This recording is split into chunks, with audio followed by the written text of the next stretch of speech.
అందరికీ హాయ్ అండి. ఈరోజు నేను వేడివేడి అన్నం ఉఫ్ అని తింటున్నానండి. కానీ అస్సలు తినబుద్ధి కావట్లేదు. ఎందుకో తెలుసా అండి, పక్కన మా వారు లేరు. ఎందుకంటే ఫంక్షన్ ఉందని వెళ్ళారు. నేను ఇంకా ఏం తినాలో నాకు అర్థం కావట్లేదండి. గోంగూర పచ్చడి అయితే చేశాను, నిన్నటి సాంబార్ ఉంది, ఇంకా చికెన్ కూడా కొంచెం ఉన్నది. చూడండి, అన్నం అయితే సగమే వేసుకున్నాను. అస్సలు తినబుద్ధి కావట్లేదండి. ఎంత మేమిద్దరం రోజు పోట్లాడుకున్నా కానీ పక్కన మా వారు లేకపోయేసరికి నాకు తినబుద్ధి కాలేదండి.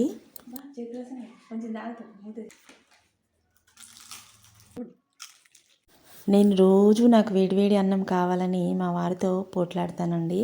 మా వారికి ఏమో గంజి గంజిలాగా వేడివేడి అన్నం నాకు నచ్చదు, కొంచెం ఉమ్మగిల్లాలి అని అంటారండి. ఇదేనండి మేము రోజు పోట్లాడుకునేది. అయితే మీ ఇంట్లో మీరు దేనికోసం పోట్లాడతారో నాకు కామెంట్ చేయండి.